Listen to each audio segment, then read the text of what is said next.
Hello everyone and welcome back to my channel. I am Mackenzie, also known as the Bread Lady. And if you are just now coming across my channel or watching this video, thank you. Please like and subscribe. I appreciate everyone's support, and hopefully a lot of you guys have had great luck making your starter or maintaining a starter that maybe you already had. And if not, I have a couple videos that I've posted about that. But feel free to always DM me on Instagram. My Instagram is at the Bread Lady with 2 underscores. I can put it in my in the caption of this video and in my bio on YouTube. Someone recommended that as a suggestion, and what a fantastic suggestion. I will totally do that. So in today's video, I'm going to show you guys one of my favorite recipes to use my discard for. So remember, our discard is what we're pouring off of our starter before each feeding.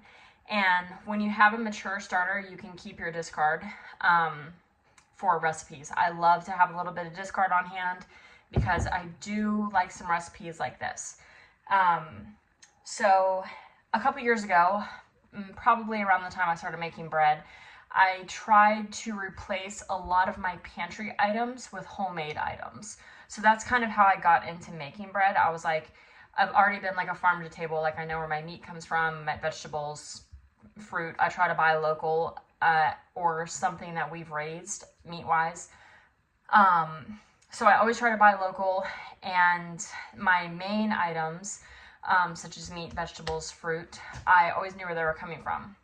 However, I was always buying like these packaged items because we all love to have certain types of food in our life, but they would have so many ingredients, and I was just like, I just don't want to eat all of these ingredients. Like, there has to be an easier way. So that's something I could talk days about. I'll have to make another video on kind of how I got started, like my health journey and all of that, because now I feel like I'm in the best space health-wise that I've ever been.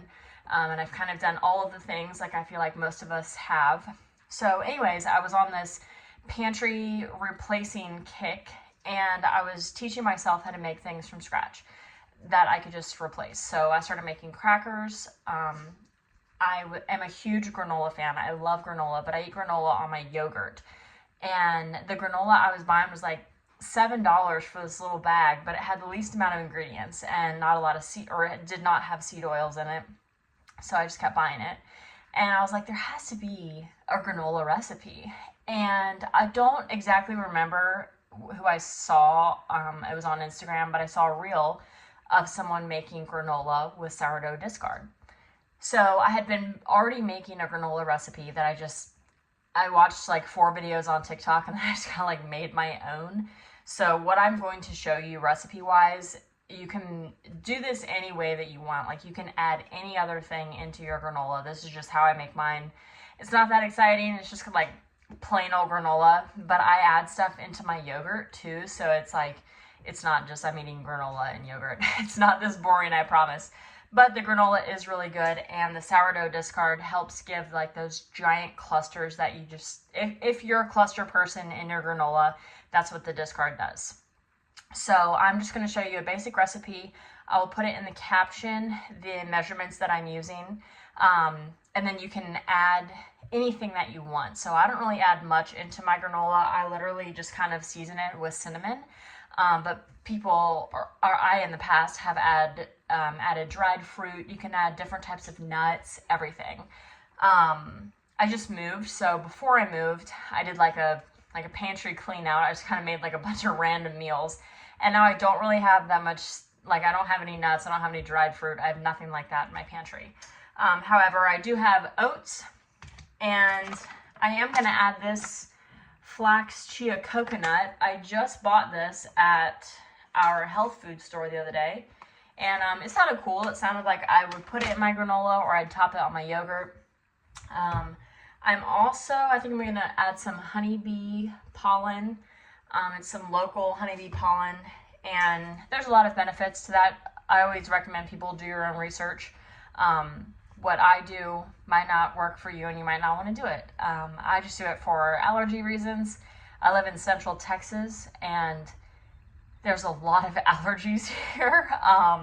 And local honey and bee pollen can help with allergies, or so they say. So to me, it never hurts to try, and so I'm gonna try it.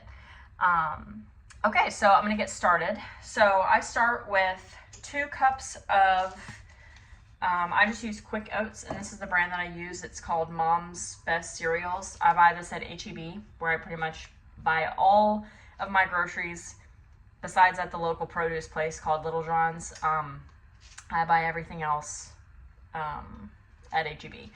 I buy my produce at a place called Little John's in town, and then our university in town has a little store, and they sell the meat that they process at their little store. So that's called the Purple Tractor, and I love that store. They have the best breakfast sausage. I buy like smoked sausage there, breakfast sausage, lamb. They have all kinds of great and wonderful meat. So really love that. Back to the recipe. I'm gonna pour 2 cups of oats into this mixing bowl. So Quick Oats, 1 cup,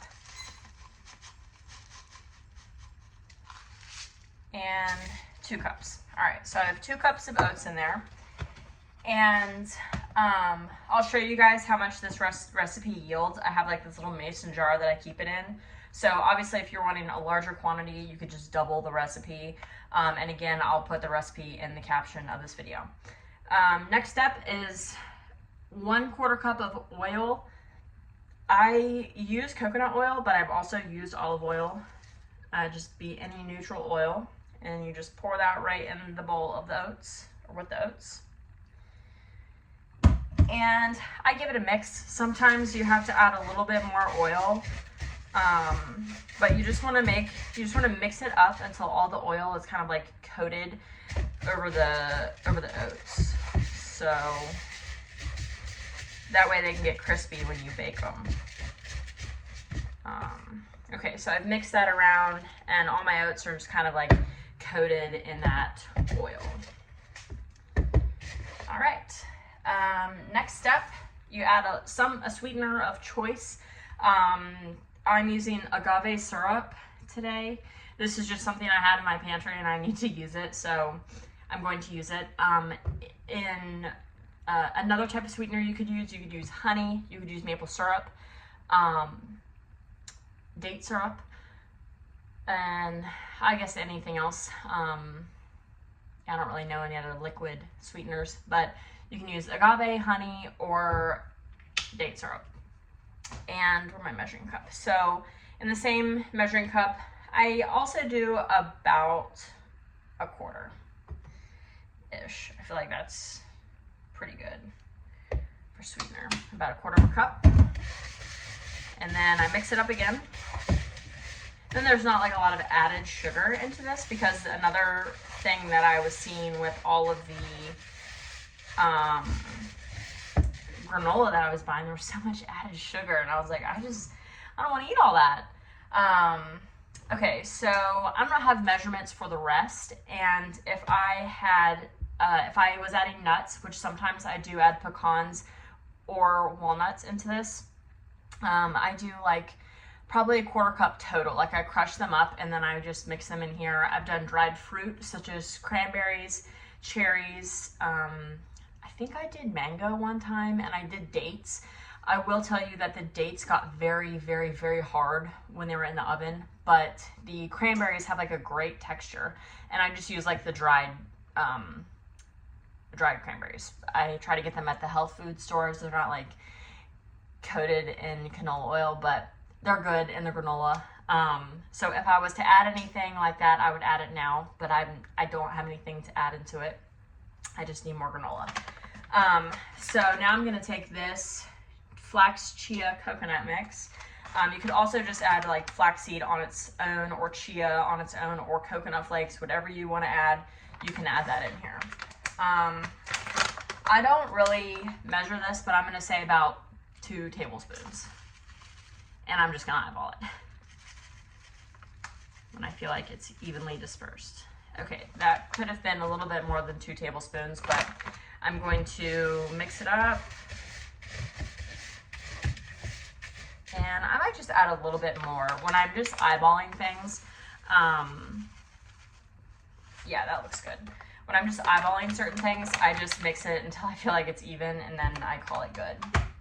There's some recipes that I don't really follow that much of a recipe because I just feel like they're very flexible recipes. But then other times, like when I'm making bread or cookies or things like that, I always weigh out my ingredients. So I weigh out my flour, water, salt, butter, whatever we're using, I weigh it out. But inclusions, when I add things into a recipe, I don't measure them because sometimes I just feel like maybe you want more. When I'm adding garlic into a recipe, I'm like, I love garlic, so I always add more than what the recipe calls for. So just keep that in mind. You add as much as you would like. And then I'm going to take this bee pollen, and I'm probably just going to do, I think we're only supposed to do like a tablespoon. So I'm just kind of sprinkling it. Okay, so that's just kind of evenly distributed. You can't really see it that good, but I'll show you guys close up. Okay, and always add a little bit of salt. I'm using Redmond's real salt. I also just use like kosher salt, sea salt, things like that. And this bag pours very fast, I've learned, so I'm just going to pour a little bit into my hand. I just want like a little pinch.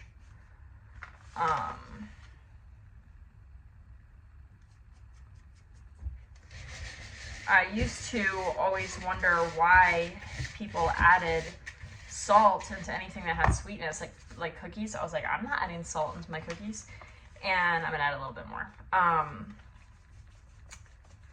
I get it now because I know more about baking than what I used to, but I used to not add salt when I baked cookies.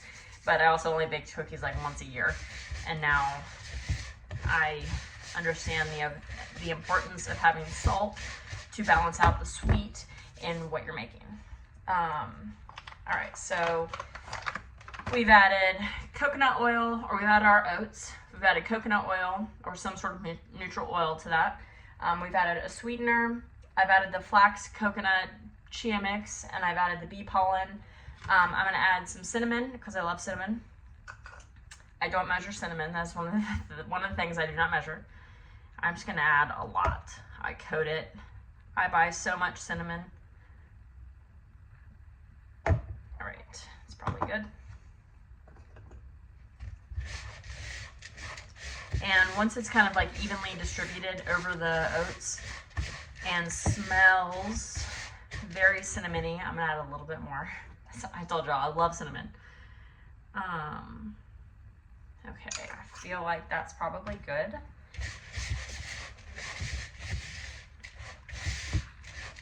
Okay, so here's what we've got going. Doesn't really look super great, but it's just gonna make really good basic granola. So now we're gonna take our discard. I don't measure this part either. If I had to guess, I would say I would put about, there's a little bit of liquid at the top of this. I'm just gonna dump in the sink. Totally normal if you see liquid at the top of your, this has also been sitting out for like 15 minutes, so it's probably condensation. If I had to guess how much I'm gonna put in here, I would say maybe it's like 1/4 cup. It's being pretty slow. Spoon for my coconut oil from earlier, so it's not just like a random spoon, but let me just wipe it off. Okay, back to the discard. So probably, maybe this is a little bit more than 1/4 cup. I could measure it, but I just don't really feel like it. So when I have the discard in here, I'm just going to mix it up. And as you're mixing it, it's going to kind of start forming the clusters. So also you want your discard to be pretty cold. I've left mine out a little bit too long, so the clusters aren't gonna be like super forming right now, but they're gonna form up pretty good when we bake it. So I'm gonna put a little bit more discard in here. So this could potentially be like 1/2 cup.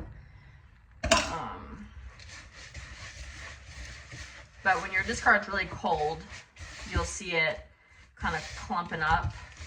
And it's a little bit running right now, but this is what we've got. And I have my oven preheating to 325 degrees.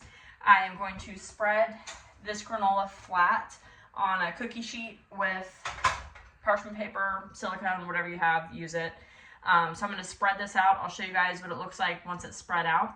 And then I'm going to bake it for probably like 35 minutes. The low heat helps keep the oats from burning, but it helps them get really crispy. So I'll show you guys like the end product, and then I'll show you the little container that I keep it in.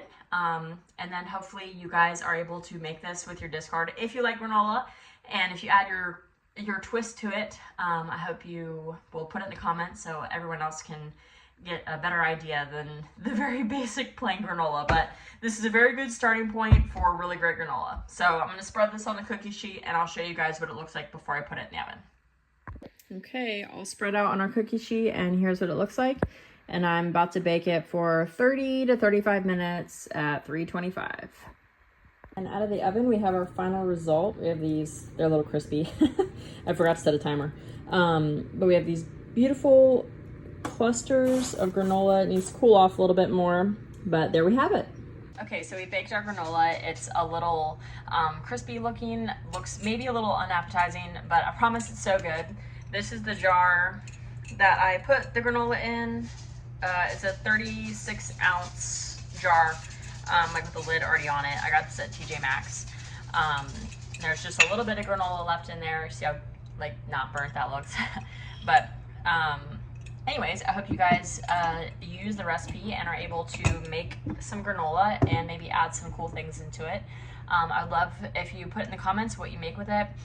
Also, you can remember, if you want to, find me on Instagram. My Instagram is @thebreadlady with 2 underscores.